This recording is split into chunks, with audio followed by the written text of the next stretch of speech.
Hello there, only one Kenobi here.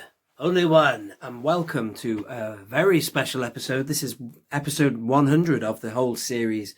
The Quick Shot series is something I made at the beginning of 2019 because as a fairly recent reviewer or whatever on YouTube, I joined the YouTube party, if you want to call it that, to speculate about the future of the vintage collection. And then I kind of like the vintage collection came back VC160 and onwards, and I started to do a few little reviews and speculations, and my favourite thing was to talk about what I wanted in the vintage collection, what was missing. And then I decided, I don't have my own archive of what we've already had in the vintage collection, and I thought, well, do it, because it meant I could do daily uploads. I've more or less done daily uploads, certainly the last few weeks I have. And here we are, 100 episodes later, and, this is a brilliant one, StarKiller. So, yeah, just wanted to say quickly and firstly, thank you very much. Lots of new subscribers on board. I even have a Patreon. Shout out to Clayton Lancaster. Thank you so much, man. I do have a Patreon page. Check it out, I was thinking about getting some more footage on there, stuff I don't get around to using on the channel. But anyway, moving on to StarKiller. If you do get a few spare moments or minutes or whatever in your life to sit back and watch some good Star Wars, watch the cutscenes from Star Wars, The Force Unleashed, StarKiller, Galen Marek, brilliant, so good. I'd love it to all be canon. So this, I believe, is I think the clone of StarKiller from Force Unleashed 2. But still, it's the same guy. It's played by Sam Witwer. Amazing story. Galen Marek, almost the start of the Rebel Alliance. Certainly the emblem for the Rebel Alliance was the Galen family crest.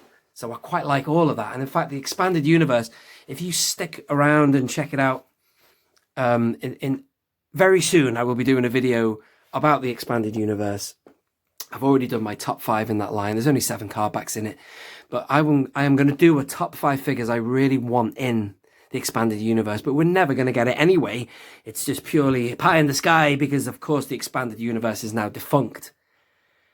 It's now Legends or whatever, but still, I want to give you a video all about the top 5 that I think that I would have liked that they could have made before it was defunct. Quick heads up now, Mara Jade will be in that little list, as will Darth Plagueis, Exar Kun, and others, so check that out. Can't wait to do that video, actually. But now, enough waffle babble. Let's get into this. And I've set the figure up, which I'll show you first loose, in just a generic pose that I like to see him in. Double lightsaber user. I like that. Like Ahsoka Tano. And there's 2 ways you can set this figure up, because he's got lots of accessories. That's good about the vintage collection. Like with the Captain Fordo figure, pretty much you get 2 figures in one. So if you do get 2 of them, you can actually set them up completely differently. Now I've got him set up with the, well, let's go over here and have a look at what you do get in the pack. The facial sculpt is brilliant, by the way. Sam Witwer actually looks like that. They made StarKiller look like basically the likeness of Sam Witwer, the guy who voiced him. So you get that kind of armor, chest armor there, and these gauntlets. 2 lightsabers, blue tone, kind of a silvery tone actually. And then you've got this kind of, I don't know what you call that, like a camo poncho type thing. But then you've got this on here, which is kind of like a TIE fighter pilot's jumpsuit type thing, whatever you call those. My figure, I don't have that. This is what's on this figure here. So I thought I'd give you a good look at that first. This is the one way you could have the figure set up so he's like a TIE fighter pilot. But I have him with the camo, whatever you call that skirt thing, on mine. And that's it. But the big regret of mine is this figure you're seeing, my loose version of this figure, is the Black Series repack of him, which I picked up, would you believe this, for £4. £4 in a supermarket in the UK called Tesco.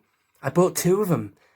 Damn it, I sold the other one. I bought it for £4. The other, they were both £4 each, but I sold it on eBay for a profit. I sold it for £20 actually. I didn't, well, is that scalping? The thing is that that was the going rate on eBay, so I needed the money, people.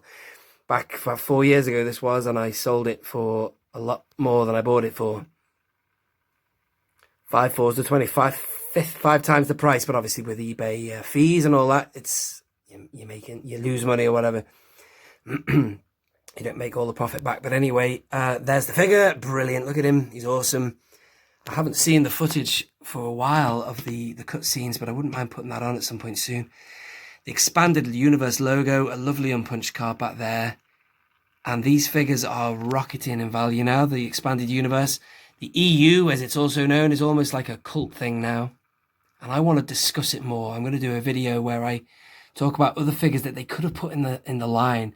The orange card, Black Series line, the bane of my life, because I know a lot of the figures that were in that line could have been on vintage card backs. Mara Jade was in that line, as was Darth Plagueis. That's why I want to discuss those two in particular, because it would have been great to see them in the line. Oh, excuse me, I'm having trouble with the camera. StarKiller's lightsaber is catching my hand as he rotates.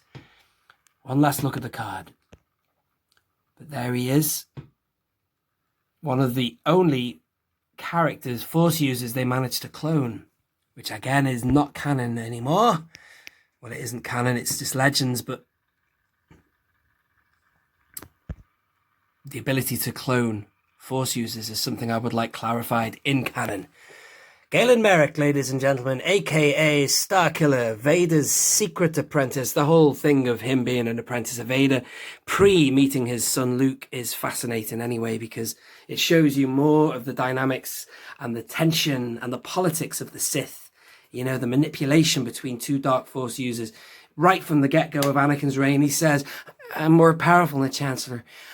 I can overthrow him. He's just like drunk with power, Vader, at that point. But, you know, he explores that concept, Vader, of how is he going to take top dog spot. He just basically wants supremacy, doesn't he? Vader wants as much power as the next man. Sidious. So there you are, ladies and gentlemen. Thank you for watching this. I have been Only One Kenobi. If you have enjoyed the video, do hit the thumbs up button, subscribe for more. This has been Only One Kenobi. Only One. Out.